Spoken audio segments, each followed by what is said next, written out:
Right now on News 3, here from the CEO of the Badgerland Girl Scouts after the arrest of a former troop leader.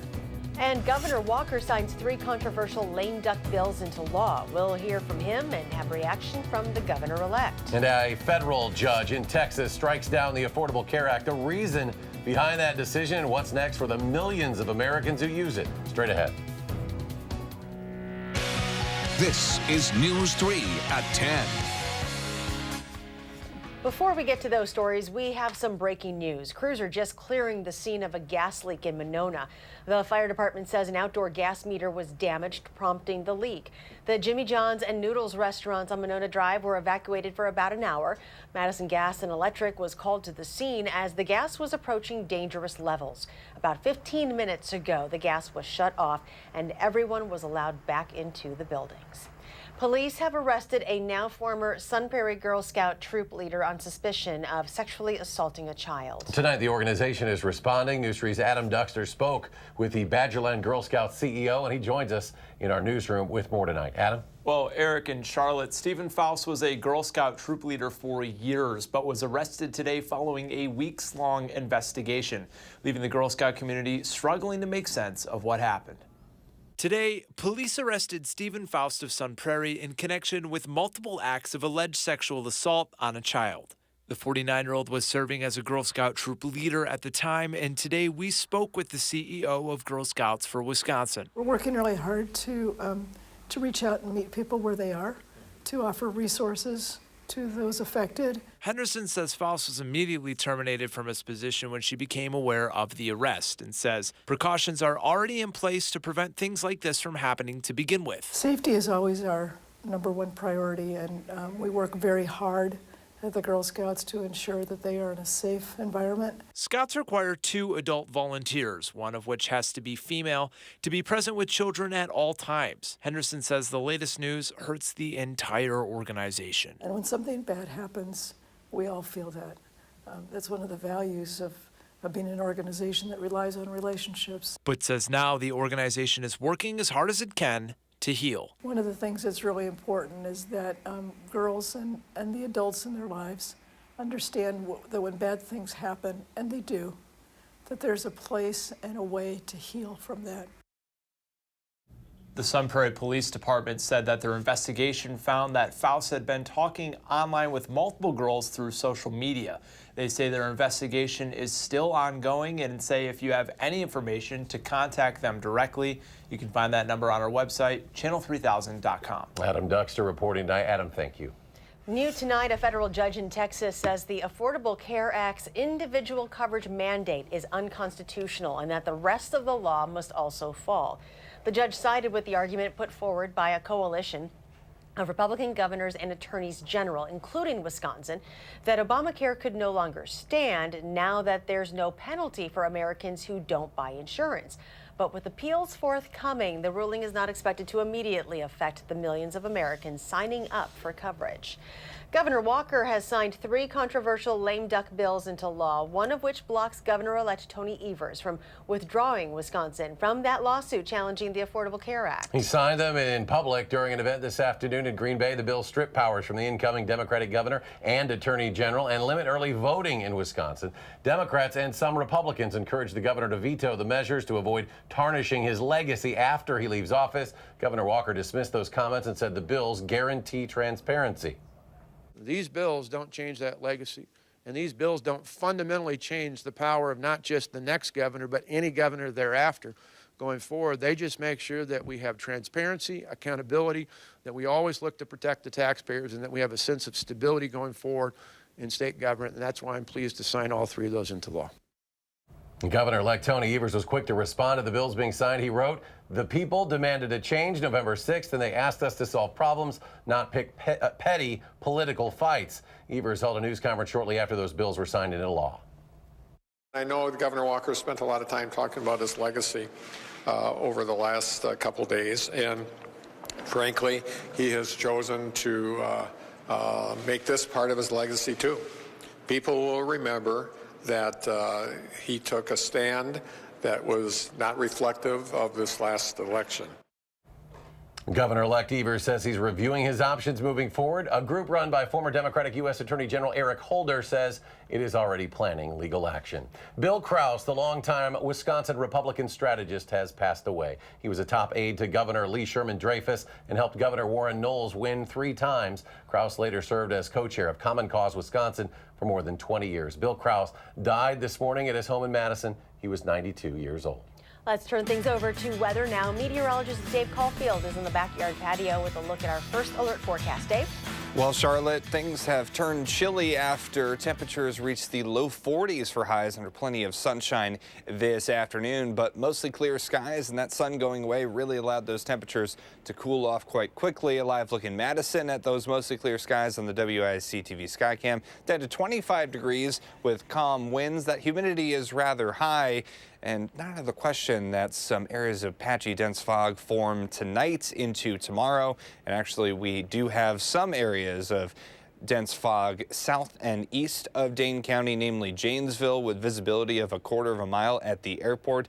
And temperatures are in the upper 20s, so below freezing for many of us. So in some areas, especially south and east of Madison, tonight into the start of tomorrow, we could be dealing with some slick roadways, especially on those lesser traveled roadways. Dew points are in the 20s, a little bit close to that temperature, so we could be dealing with some areas of patchy dense fog in other spots as well. But I do think that gets out of here tomorrow morning with highs in the low 40s and plenty of sunshine. We'll talk about how long this mild weather will last in your first alert forecast in just a few minutes.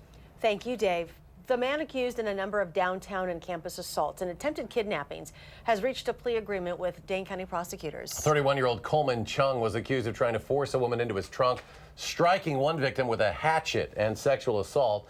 He pleaded guilty to 5 of the 10 charges he faced in 2 different cases. He could serve more than 22 years in prison. Sentencing will happen in about 2 months. A family of 5 without their home tonight after it went up in flames this afternoon. The fire department says it got several calls reporting on this fire on Meadowood Drive around 3:50 on Madison's west side off Raymond Road. No one was inside when firefighters arrived at the scene. There were flames coming from one side of the house. We call it the Alpha Bravo corner, which is kind of that front left corner of the house. They had active fire coming outside the house out of that window. It blew a couple of those windows out already, the fire. So a big amount of fire and smoke just right there as we pulled up. He says the damage was limited to that 1 bedroom where the fire started, but there is a lot of smoke damage throughout the rest of the home. The Red Cross is assisting. Sandy Hook Elementary School in Newtown, Connecticut was evacuated today due to a phoned-in bomb threat on the 6th anniversary of the massacre at the school. 26 children and staff members died in that attack. Police did not believe the threat was credible, but authorities and the principal decided to evacuate out of an abundance of caution. President Trump has named Mick Mulvaney, the director of the Office of Management and Budget, as the acting chief of staff. He will replace the outgoing John Kelly until a permanent chief of staff is found. The appointment comes a week after Vice President Mike Pence's chief of staff, Nick Ayers, declined the president's offer. Former Trump campaign aide George Papadopoulos says he plans to run for Congress in 2020. Papadopoulos pleaded guilty earlier this year to lying to the FBI about his interactions with foreign officials close to the Russian government. He was sentenced to 14 days in federal prison and was released last week. Now he's telling his followers on Twitter, quote, "It is true. I will be running for Congress in 2020 and I will win. Stay tuned." The TSA has topped last year's record number of guns found at airport checkpoints. Screeners spotted more than 4,000 firearms in carry-on bags so far this year. That averages out to roughly 11 guns a day, and more than 80% of those were loaded. The TSA is rolling out new CT scanners that should make it easier for screeners to spot the guns, and is working with airports to increase signage to remind people before they get to the checkpoints. While there are rules that allow a gun to be carried in a checked bag, a gun is never allowed in a carry-on. The U.S. Coast Guard searching for a 26-year-old man who reportedly went overboard from the Carnival Victory cruise ship today off the Florida Keys. The Coast Guard focusing its search 35 miles south of Isla Mirada. The ship was returning to Miami from a 4-night cruise that stopped in Key West and Cozumel. Amazon is extending its free shipping for the holidays, even if customers don't have a Prime account. The promotion was slated to end today, but will now end December 18th. For Prime members, the company also announced it's expanding its list of cities that offer same-day and one-day shipping. For those still procrastinating, orders placed before noon on Christmas Eve will arrive by 9 p.m. An update tonight on the GM plant closures impacting 14,000 jobs. Today, the company says some of those workers will be able to transfer to other GM facilities. About 1,100 hourly workers have already volunteered to transfer to other factories. Another 1,200 are eligible for retirement. GM is closing plants in Michigan, Ohio, and Maryland. Still ahead tonight, a relatively mild weekend ahead. Dave Caulfield will have his full forecast in just a few minutes. But first, welcoming in the holidays with a donation of a lifetime. That story when we come back.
The Boys and Girls Club is celebrating the opening of its newly renovated teen center in the Allied Drive neighborhood. Organizers say the state-of-the-art center has new furniture, colorful accents, vibrant wall colors, and donated gaming systems and iPads. The organization says it wants to ensure all teens feel at home. The Badger Prairie Needs Network is also celebrating tonight, kicking off a new program and holding a ribbon-cutting ceremony for the completion of a new expansion project in Verona. The new kitchen-to-table food network will use surplus food donated by commercial businesses and distribute it throughout southern Wisconsin. The nonprofit says it will help thousands of Wisconsinites with food insecurities. The Boys and Girls Club of Dane County says that stable housing isn't something everybody can enjoy during the holiday season. When this single mother found herself in trouble, she asked for some help, and now things are starting to look up. Chris Lewinberg has the story. That's a goodie, yes. Walking into Rebecca's house, you can practically feel the holiday cheer. But that doesn't mean that it all came easy. I have 2 daughters. I'm a single mother. The cozy home you see here almost wasn't. I had lost a job, so then I ended up losing an apartment, and trying to find other housing after an eviction was extremely hard. I had a full-time job and working, but the eviction was holding me up. Instead of getting back on her feet, she found herself stumbling. Before, I kind of felt like I was on quicksand. Every time I get up, I'm just kind of pulling down. So she reached out to the Boys and Girls Club, and luckily, they had a solution. We had a home that was going to be vacant over the Christmas time and over the winter months, and so I reached out to my contact with the Boys and Girls Club. With a house laying vacant, she knew that she could put it to better use. Seeing somebody actually make use of the home and at a good time, and during the holidays, it's a great feeling. According to the Boys and Girls Club, this kind of generosity goes overlooked this time of year. Now, we serve over 7,000 kids, right? You know, you count 600, 700 plus families. I can assure you that there's more families inside the club and, of course, all of the community that need help. Rebecca says that this holiday season, she got the best gift. This one house that left the lights on. It's unexplainable, the kindness and the meaning of this, behind this. And the donors do not realize probably how much they have affected me in a great way. For News 3, I'm Chris Lewinberg. The Boys and Girls Club says it will be able to house Rebecca through early March. If anybody can provide temporary housing for her or any other Boys and Girls Club family, they ask that you reach out to the club directly. A McFarland business was one of 9 businesses in the state to receive a 2018 Governor's Award. Out of 300 applicants, U.S. Vet General Contracting made the governor's top picks. They do a lot of contract and construction work, especially for the VA hospitals. The owner of the business is a disabled vet himself and says he is honored to have won something like this, but he couldn't have done it alone. I owe it all to the employees, good employees that we have here. They work hard and they make US Vet look great. Bell added that this award is even more meaningful because he opened this business after leaving the Army after 20 years when he felt there was a hole in his life. He started this company as a way to find his niche and to continue to serve others. And we look to the weekend now, where the forecast looks very comfortable. Meteorologist Dave Caulfield with the latest, Dave. Yeah, you could argue, Eric, that this is the nicest weekend to come our way in Madison in about 2 months, because previously it seemed like we would get one or the other, either above average temperatures but no sunshine, or we'd get the sunshine but chilly temperatures would be in town. Well, this time we're getting both at the same time, and we're also getting something that we're not used to after the chilly November, which is a prolonged stretch of above normal temperatures. And if you're into that sort of thing, well, then this weather is for you into next week. I think those temperatures, at least high temperatures, will stay above normal. We saw above normal high temperatures after the fog got out of here this afternoon. 43 the high in Madison and in Mineral Point, 40 in Lone Rock, and 42 in Platteville. I don't know about you, but this afternoon I stepped outside and I was like, what is this feeling? Not being very chilly outside, maybe give the heat on full blast a break over the next few days. It should be pretty nice. Our time lapse in Madison, it didn't start out very nice. Started out with some dense fog, but that lifted and we saw some nice sunshine by the afternoon hours. Right now, no major areas of fog in Madison, but some patchy fog is possible overnight. Visibility down to 8 at the airport, but in Janesville, about a quarter of a mile. So south and east of Dane County, there is a dense fog advisory, another one until 9 a.m. tomorrow morning. So if you're traveling south tonight or maybe early tomorrow morning or closer to Milwaukee, keep that in mind that you may need to give yourself a few extra minutes, and there may be a few slick spots here and there, especially on those untreated roadways. Temperatures are in the 20s, and that's part of the reason why dense fog this time of year can be very dangerous, because that fog can be frozen fog and collect on surfaces and objects, making for some slippery conditions outside. Other spots are still in the 30s, but with dew points kind of close to the temperature in Madison, some other spots may cash in on some patchy fog before the night is up, and light winds are kind of supporting that theory as well. I mentioned high temperatures are staying above normal into next week. We will be in the 30s though, as opposed to the 40s this weekend, so a little bit chillier, but still we should be around the upper 20s and low 30s for this time of year.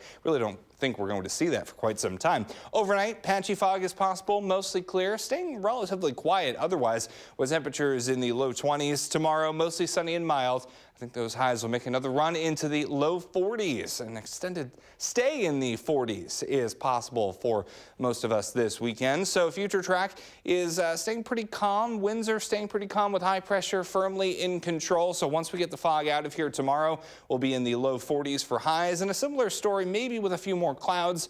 On Sunday, I think highs will once again make it into the low 40s. So let's take a look at that 7 to 10 day forecast. Temperatures are in the mid 30s by the time we get to the start of next week. Still with sunshine, then we do get the flurry chances to come back for the middle of next week. If you're holding out the slim hope of a white Christmas, we're still watching the Sunday 23rd, the Sunday before Christmas, as really our only opportunity for any accumulating snow.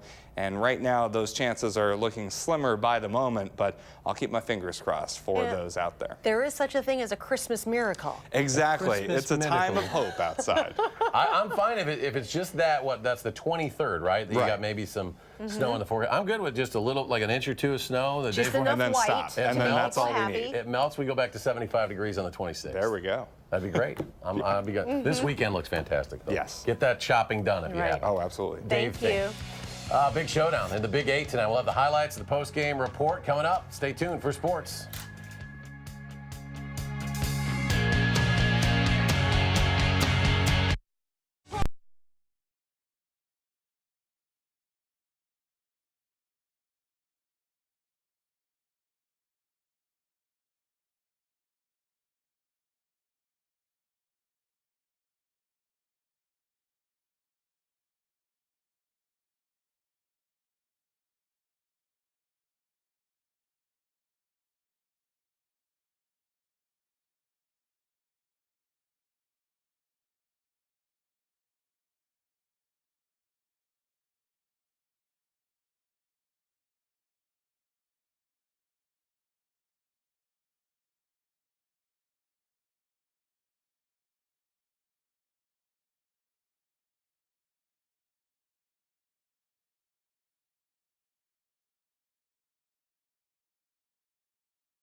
Well, Chris Middleton and Malcolm Brogdon both out for the Bucks tonight. Middleton, the second leading scorer on the team, sprained his right finger, and Brogdon recovering from a sore left hamstring. Bucks playing the Cavs for the second time this week. But the difference, this time they're at Quicken Loans Arena, and Giannis is playing tonight. He was out with a sore neck on Monday. First possession of the game, Giannis driving the dunk. Okay, so he was definitely ready to go. Coming off a season low against the Pacers on Wednesday. Later, Tony Snell knocking down 3.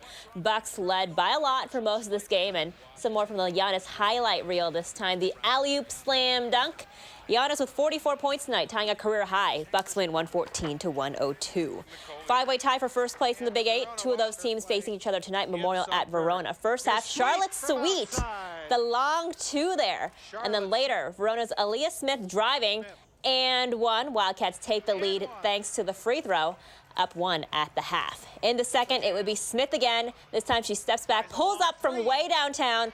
The freshman scoring a game-high 39 points tonight. But Memorial getting the last word. A Maya White Eagle to Daisha Brown. Spartan edge out the Wildcats 70-68. Jay Wilson with Memorial head coach Marquez Flowers after the game.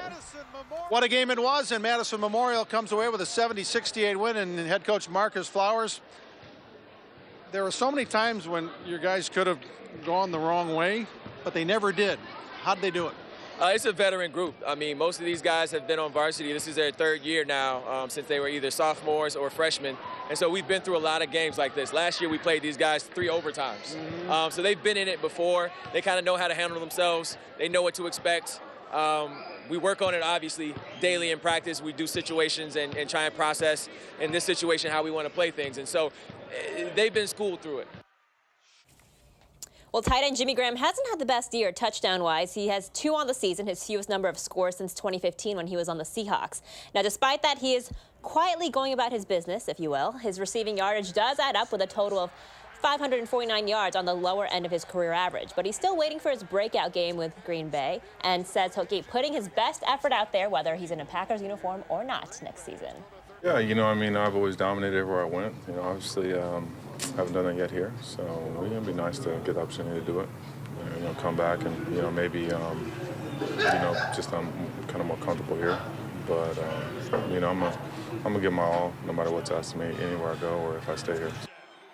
Never funded or bought, paid for 2 or 3 key players, which make any sports team, professional sports team, successful.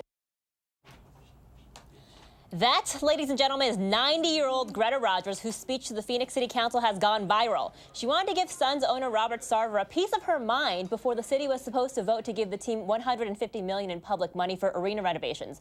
But according to Miss Rogers, it ain't happening because the Suns ain't winning. We'll be right back.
Meteorologist Dave Caulfield joining us as we look to a very mild weekend. Yeah, it's going to be really, really pleasant outside, but we do have to get through some more fog, especially south and east of Madison. Dense fog advisory in effect until 9 a.m. And you can see those visibilities very low, closer to Janesville and Kenosha, even closer to Waukesha as well. So after we get rid of that fog, temperatures will be in the 30s and highs will be in the 40s tomorrow with plenty of sunshine. Pretty similar story on Sunday. A little bit cooler still with that sun, though, for Monday and Tuesday. Then some flurry chances come our way by the middle of next week. Our only real chance of accumulating snow at all is next Sunday, so the Sunday before Christmas Day. We'll be watching that closely. All right. Dave, thank you. Thanks for joining us for News 3 at 10. You do something good and have a great weekend. Making plans that are weather dependent? Get an accurate 12-hour, even a 10-day forecast. Download the Channel 3000 First Alert Weather app and start planning.